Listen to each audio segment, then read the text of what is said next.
Have you ever wondered if hitting rock bottom is actually a gift? Well, today we're going to unpack the incredible story of Krishna Nayak. It's a story that proves, without a doubt, that your lowest point can become the very foundation you build your entire success on. All right, let's just dive right in. And we're not going to start at the beginning of his story. Instead, let's jump straight to the heart of it all, to a philosophy that was forged in his absolute toughest moments. Just imagine this for a second. Empty pockets, hungry stomach, heavy heart. I mean, for most of us, that sounds like total failure, right? But for Krishna Nayak, that's not failure. No, those are the signs of a soul in training. Pretty powerful stuff. So how did he get that mindset? To really get the full picture, to understand the man, we've got to rewind. We're going all the way back to the beginning, to a young boy from a small village in Odisha, whose entire journey was really sparked by his mother's dream. You gotta understand, life there wasn't easy. There were no shortcuts, no luxuries. But his mother, she saw something more, a world of opportunity way beyond their village. And so she made this incredibly bold decision. She decided they were going to move, literally trading their only home for nothing more than a chance at a better future for her kids. And that single powerful ambition, my sons will not remain stuck in this cycle, that became the mission. It was the thing that would, maybe even unconsciously, guide his entire life. And when you think about it, this was kind of his first real estate deal, wasn't it? Trading a physical home for a dream. But let me tell you, the path from that dream, it was anything but easy. It was an absolute gauntlet. We're talking low-paying jobs, incredibly harsh lessons, and just brutal, soul-crushing rejection over and over again. His early career, it was a total crash course in survival. He was just bouncing from one tough sales job to the next. And this is where he forged his discipline, through these relentless daily targets. Get this, one job forced him to collect 100 business cards a day from shopkeepers who, let's just say, were not always happy to see him, every single day. That's a grind. But here's the thing, in his very first job, he was actually slapped, humiliated, and literally thrown out by his boss. And that kind of humiliation, it could break anyone. But it didn't break him. Instead, in that moment of just pure rage and shame, something else was forged, a promise. He vowed to himself that one day, no one would ever have the power to throw him out again. Okay, let's fast forward a bit. After years of climbing the corporate ladder, he finally does it. He quits his high-paying job to go out on his own, to start his own company, KCN Realty. And for 8 straight months, this was his income. A big fat zero. Nothing.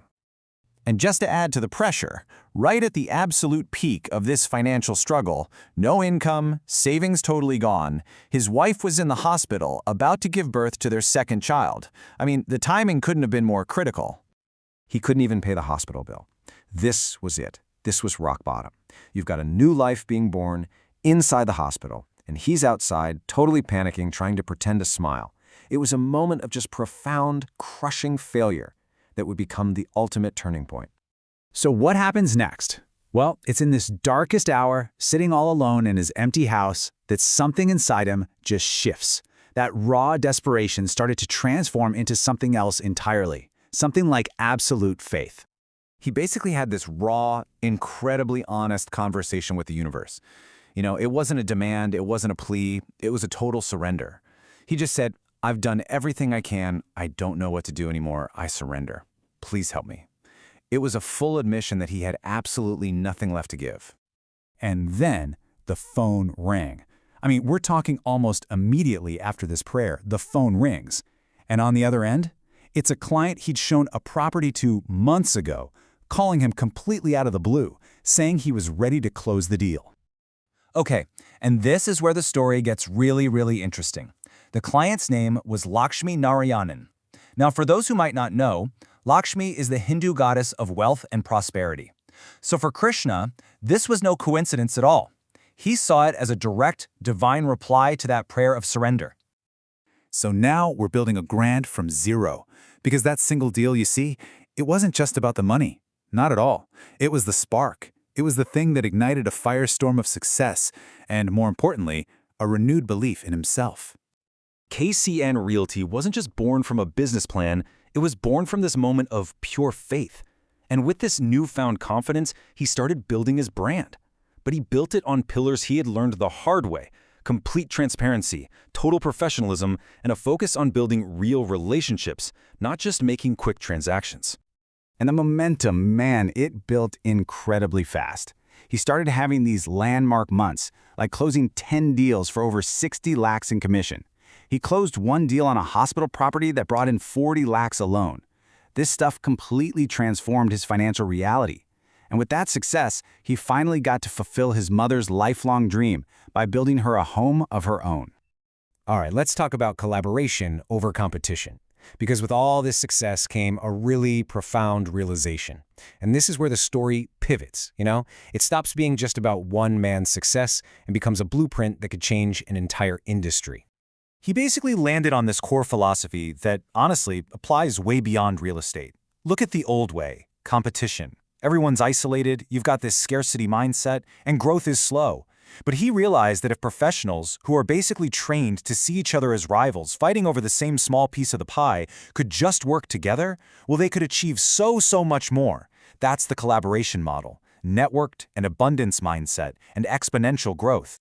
And he didn't just have this cool idea, he actually built a platform to make it happen.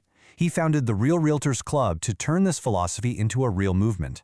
He created a community where realtors could share leads, exchange knowledge, and actually grow together. He was effectively turning their biggest competitors into their most valuable partners. What a concept. And the vision for this club was pretty revolutionary. The idea was simple, but powerful. Let's exchange leads so we can all close more deals. Let's co-market our listings and share the commissions. And in doing that, let's restore some pride and professionalism to the whole industry. The ultimate goal?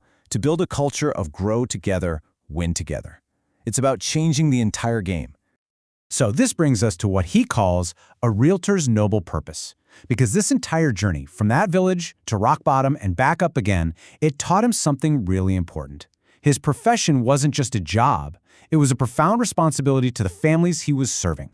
He has this amazing quote that sums it up perfectly. We don't just sell property, we change lives. One key, one home, one dream at a time. He started to see realtors not as middlemen, but as dream enablers, as wealth builders, and maybe most importantly, as creators of trust for families who are making the single biggest financial decision of their entire lives.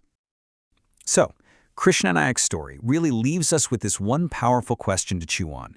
And it's a challenge, really, for all of us to rethink how we do things. It's this: what if your biggest competition is actually your greatest potential collaborator? Makes you think, doesn't it? Not just about real estate, but about our own industries, our own goals, and what success really, truly means.